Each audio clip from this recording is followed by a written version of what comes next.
Hello, Facebook. It's Reid from ReidAboutSex.com with Cathy Vartuli from the IntimacyDojo.com. And I'm wearing my Sex Geek summer camp t-shirt, and this is going to be some business advice. But first, the carbs. It's my cheat day today, and Cathy baked homemade cinnamon rolls. So if you are a fan of home-baked goods, please share what your favorite home-baked good is. And then maybe I'll just come to your house and you can bake those things for me. Today's the carb day, so also chime in. Where are you chiming in from? Where are you watching Facebook from today on this glorious carb-loading day for me? We are walking around the neighborhood, and it is beautiful out today in San Jose. So, the ice cream truck. The ice cream truck. Hang on. That's carb. Do you want ice cream? There's the ice cream truck. All right. So talk about, how do you tell when something is a good business investment for you and not, like as a sex educator? Like, how do you know if a course is a good course to take, or a workshop or a conference is a good workshop to go to? It's really easy to get caught up in the hype and just think that they sell things really well and they make everything sound like the next best thing. I try to always go back to why am I doing this and how am I trying to serve people, and will this solve a fundamental issue I'm having getting this out for people? So if I've invested in Facebook's ads recently because I think that's a really good way to reach people, and that's something that I think is holding me back because I'm not good at that. Talk to the camera, don't talk to me. So I looked at is it something that I think was fundamental to where I am in my business right now and what I want to achieve, or is it something that sounds really good and that will sit on my computer or on my desk and just take up space? Hit some emoticons if you've ever invested in a course or program and you still haven't done it yet. Yeah. And if I could hit the emoticon, I would just be hitting it and hitting it. I call that hope in a box. Hope in a box. And Rick and I at Thriving Now have a whole bunch of stuff on that where people buy something and they actually are afraid to open it because then the hope would dissipate. So if I buy this whatever program, I have the hope that my business could be better or my life could be better. And if I actually open it and try it, the hope might be gone. Like, it may not help me as much as I wanted. So actually having that unopened is like hoarding some hope. You hoard the hope rather than being able to be disappointed if the course fails. Right, or if I can't do it, or I don't do it as well as I should have. There's all these doubts that can come up. So I try not to do hope in a box. I have certainly done it in the past. Yep. But I try to look at, will I have time to do it as well? That's a big thing. Like, there's a lot of things I could do for my business right now, but sleep is somehow required. I haven't figured out how to give that up. Wait, I'm going to move on the other side here. Okay. Because the camera shadow keeps hitting you on the face. Oh. There we go. Much better. Cool. So, do I have the time? Is it going to help me reach the people I want to reach? Will it make a difference in their lives and mine? And then is the price point something that feels justified and something that fits in my budget? And how do you feel about like the price of something, and if it's a good deal or not? Like how do deals or a good I'm human, so if they're throwing in really cool bonuses, and honestly, I've bought the things before because the bonuses were so good. I actually wanted the bonus. There was a Frank Kern program I wanted, and he had a bonus that was really powerful about webinars that I wanted, and the program wasn't that expensive, so I bought the base program really for the bonus I was going to get. Okay. And I certainly love getting a deal. I think most people do. But I try to look at the people that teach it and either talk to someone who's already taken a class for them, or hopefully I've taken a class for them or read some of their stuff. If it's not logical and well laid out, it doesn't matter how much of a good deal it is. I don't learn well from people that are really scattered. Okay. So you're looking at, is it designed well? Yep. If the bonuses are useful, that helps. And are they really an expert in the field? Are they someone who's an armchair cowboy kind of thing, saying people should do this? Have they been in the field doing it? Have they actually tried these things and had success? Anything else you want to add there? Those are the things I look at for the most part. I'm a big fan of deciding I want something, and if I can, waiting 24 hours to see if it's still important. Yeah. Yeah, understanding that sometimes you're making emotional decisions I mean, another thing that you can do is, I believe, and we teach at Sex Geek Summer Camp, that everybody, and this is also kind of in the U.S., this is kind of law, you should have a 30-day money-back guarantee. For high-priced things, we only get 3 days. For what's a high-priced thing? Like a car or a $20,000 program or something like that. Do you know what the cutoff is? I don't know what the cutoff is. So, but you know, most of you aren't going to be charging $20,000 Yeah.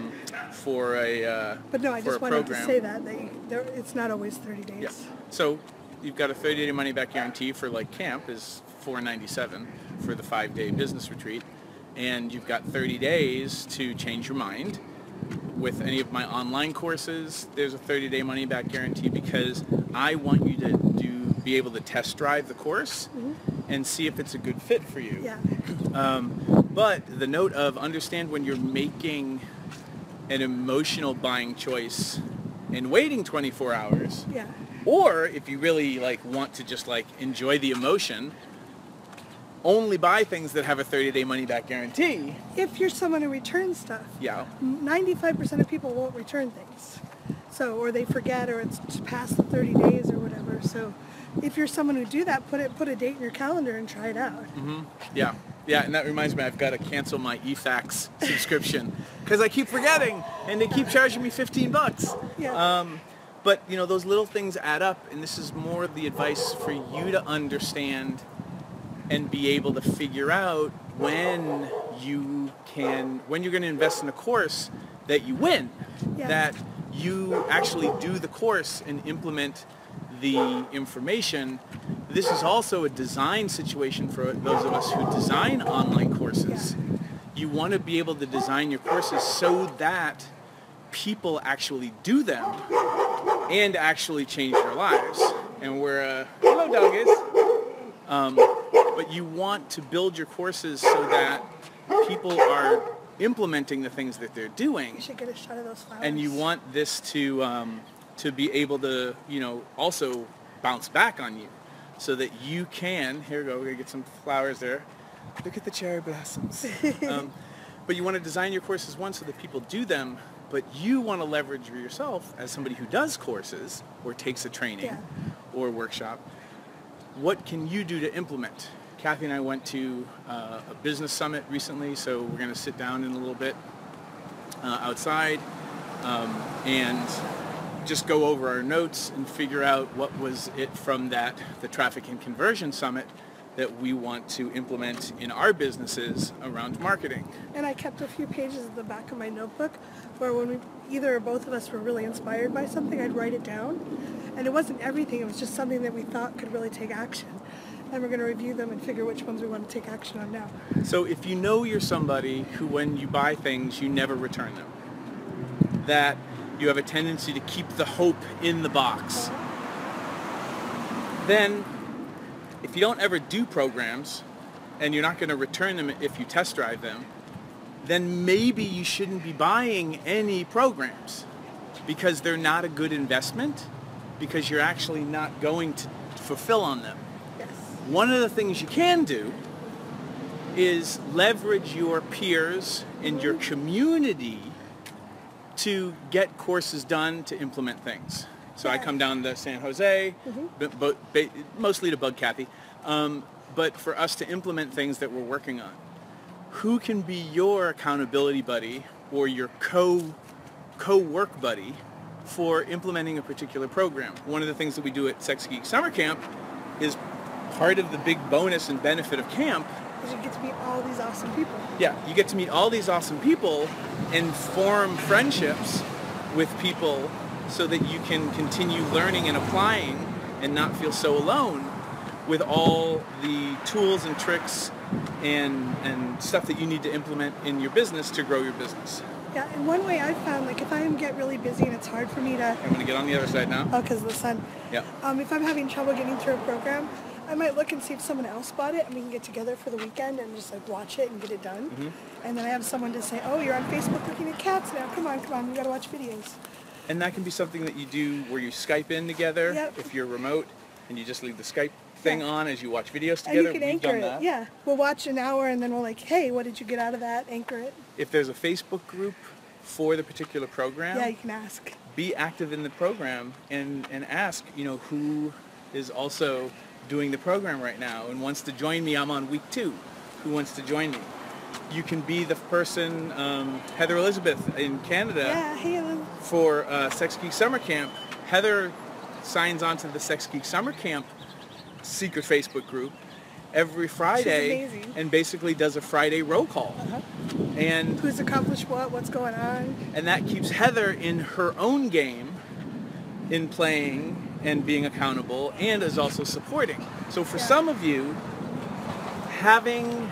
electing yourself as like the weekly cheerleader might help you be more in the course and also inspire other people. It's mostly like, how can you use other people, your peers, to combat the I have to do this all alone and not be accountable. I think one other thought that occurred to me, when you're looking at a program or deciding if you want to invest in a mastermind or something, look at their fundamental philosophy of how life works and who people are. Because I have gritted my teeth through some people that were very commercial and like just get the money and run, because I learned techniques. But it was really hard, and it took extra effort. So if you can find people that are aligned with what you want to teach and be in the world, that makes it easier.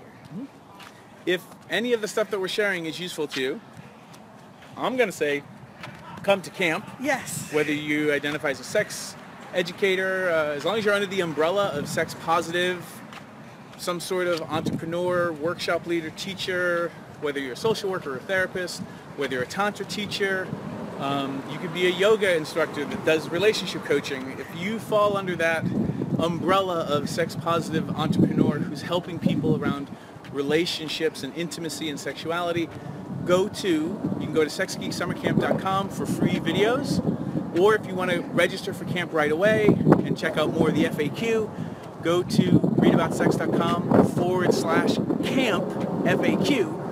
And as we leave you on this beautiful day, it's my cheat day, and now it's time for cookie dough, ladies and gentlemen. Cookie dough! I snuck it out of the house. So if you like chocolate chip cookie dough, straight out of the package, just click that emoticon. And sorry it's a little bit windy. We'll talk to you guys later. Thanks, Cathy, for being on part of this. Bye, guys. Bye!